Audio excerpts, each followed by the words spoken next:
করেনি ওই করেনি বলে আমি সবটা বোঝানোর পর ঠিকঠাকও হয়ে যায়।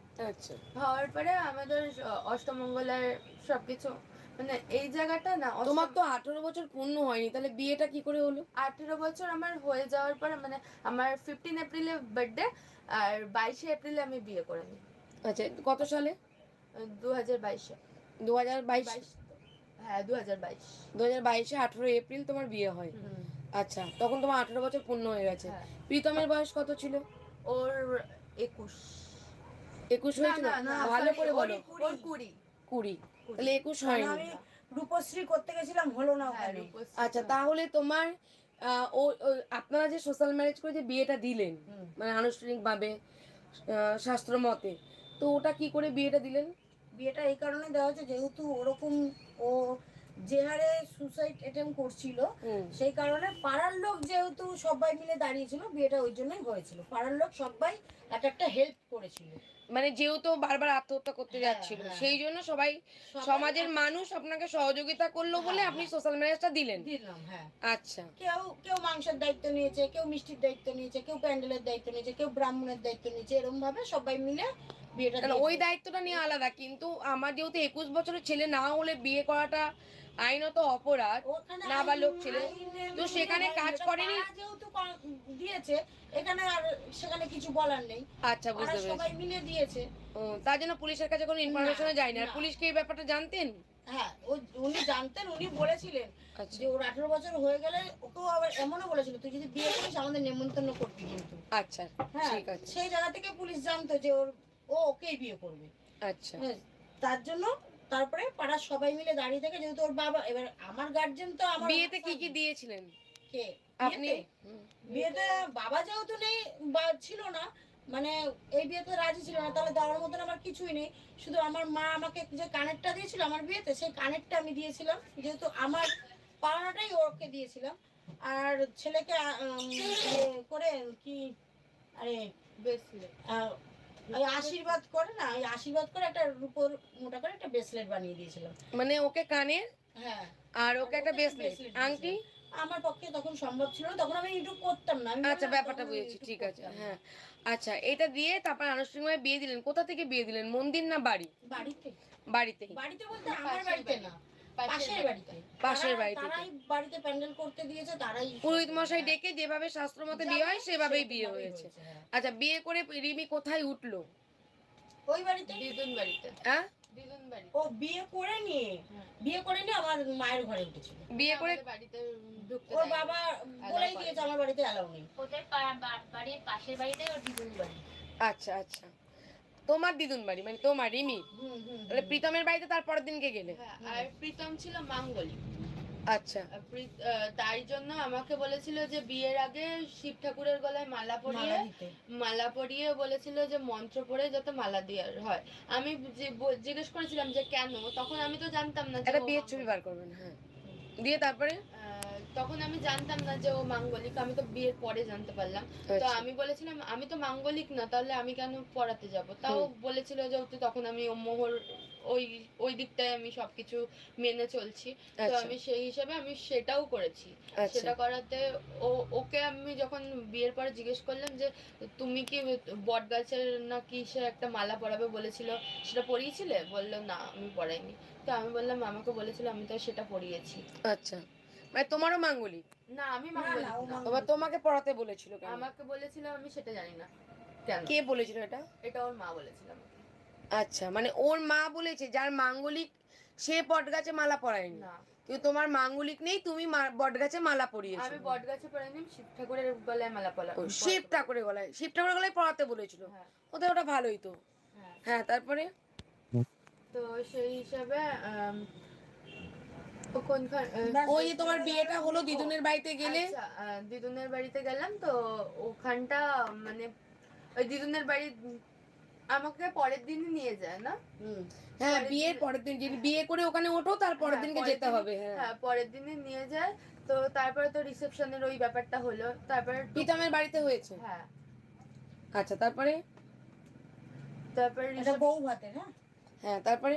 রিসেপশনের ওই ব্যাপারটা হওয়ার পরে ঠিক আচ্ছা, এই যে বলো, তুমি বলো। ঠিক 15 দিন, ওই 15 এক সপ্তাহ এরকম মাথা থেকে না, মানে আমি না কিছু কিছু ওর মায়ের খারাপ ব্যবহারগুলো আমি চোখে পড়ছিল। আমি মানে প্রীতমের মায়ের? হ্যাঁ, আর বিয়ের একটা দিক দাঁড়ান, এটা ছবিটা আমি এটা দেখাই। বলো, তুমি বলো। মানে যেমন হলো ও আর আমি কোথাও বেড়ালে সেখান থেকে আমাকে বলতো যে তাড়াতাড়ি চলে আসো, মানে হাজব্যান্ড ওয়াইফের যে একটা পার্সোনাল লাইফ, যে এখন বিয়ে হয়ে গেছে সেখান থেকে আমরা কখন ফিরবো না ফিরবো দুজনে ডিসাইড করব, না তাড়াতাড়ি ফিরতে হবে, বলে দিন তো দিদি। এখানে গেলে আমার পারমিশনেই যেতে হবে, না হলে যাওয়া যাবে না, এই জিনিসটা হতো, মানে আমার সাথে ছাড়লে ওর কোনো একটা বিপদ হবে এই জিনিসটা সবসময় বলতো। তো সেই হিসাবে আমার মানে ওরকম ভাবে বলতো না যে আমার সাথে ছাড়লেই বিপদ হবে, তো মানে এমনই বারণ করতো যে এখনই ফিরতে হবে, তো মানে এখনই বারবার ফোন করতো, বারবার মানে কোথাও গেলেই বারবার ফোন করতো।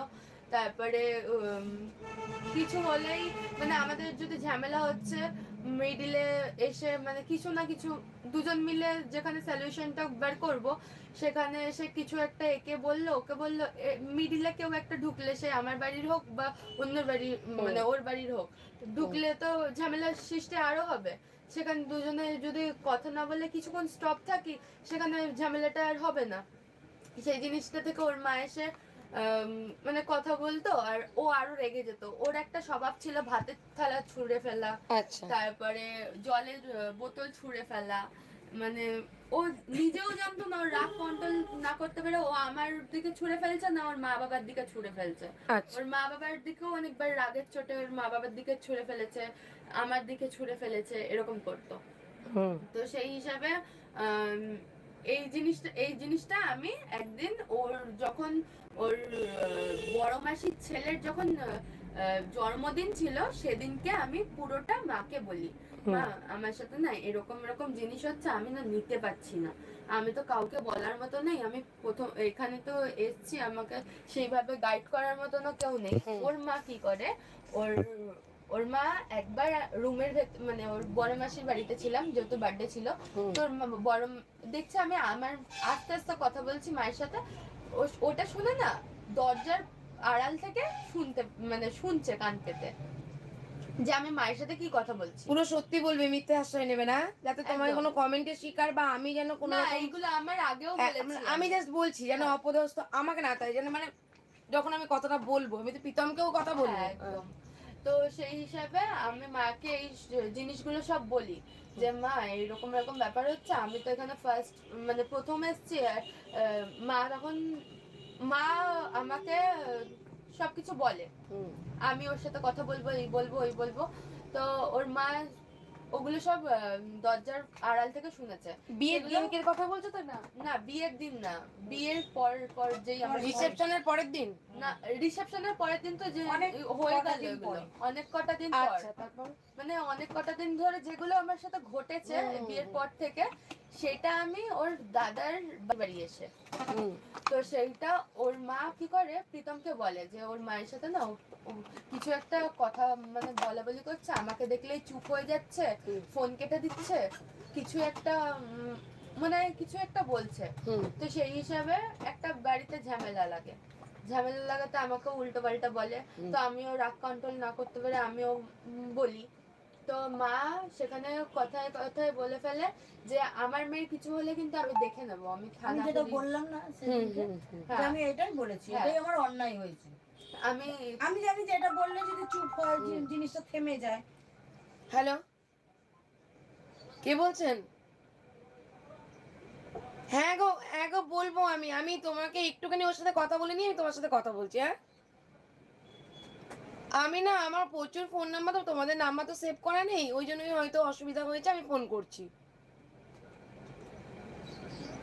না না, কোনো অসুবিধা নেই। কি বলে ডাকবো, যেহেতু ছেলে তোমাকে দিদি বলছে, আমি তোমাকে কি বলবো ঠিক বুঝতে পারি না। বাবলি হ্যাঁ, না সেই নামটা যদি আমার বড় আমাকে বলতো যে তুমি একজন সম্মানী ব্যক্তি, তার নাম কেন বললাম, তাকে আমি কি বলবো আমি জিনিসটা বুঝতে পারছি না, কোনো অসুবিধা নেই, নাম বললে অসুবিধা নেই। ফোন করো। হ্যাঁ, হ্যাঁ, আমি আজকেই ফোন করবো। হ্যাঁ, ঠিক আছে, ওকে ঠিক আছে, বলো।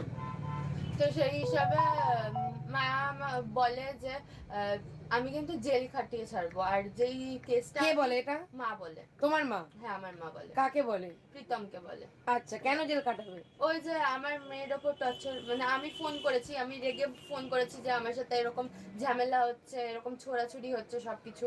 মানে এটা ও তো বিয়ের কদিনের মধ্যে? এটা ওর দাদার তোমার বিয়ের কদিনের মধ্যে? কোনোদিন তোমার বিয়ে 10-15 দিন মাথায় বা 20 দিনের মাথায়? আনুমানিক বলছি, তাই তো? হ্যাঁ, কারণ আমার যেহেতু মনে নেই, যেহেতু ওর দাদার ঠিক বাড়িটা আছে, ওই মনে আছে আনুমানিক। তো, হ্যাঁ, ওই হিসাবে আমি বলছি। ঠিক আছে। তো সেই হিসাবে আমার মা ওটা বলাতে ও সেটা রেগে যায় যে আমাকে জামাই হয়ে কেন এটা বললো তোর মা। আচ্ছা। সেটা আরো আমাদের ঝামেলাটা বাড়ে। তো বাড়াবাড়িতে হ্যালো, দিদি নমস্কার দিদি। হ্যাঁ নমস্কার, কে বলছো? আমি নয়নদাস বলছিলাম, মা বাবা গেল না আপনার কাছে আজকে অরবিন্দ দাদা? তোমার রেজিস্ট্রির অরিজিনাল পেপারটা আমার কাছে আছে। হ্যাঁ, নয়নদাস বলছি, নয়নদাস। বুঝতে পেরেছি, রেজিস্ট্রির অরিজিনাল পেপারটা আমার কাছে রয়েছে।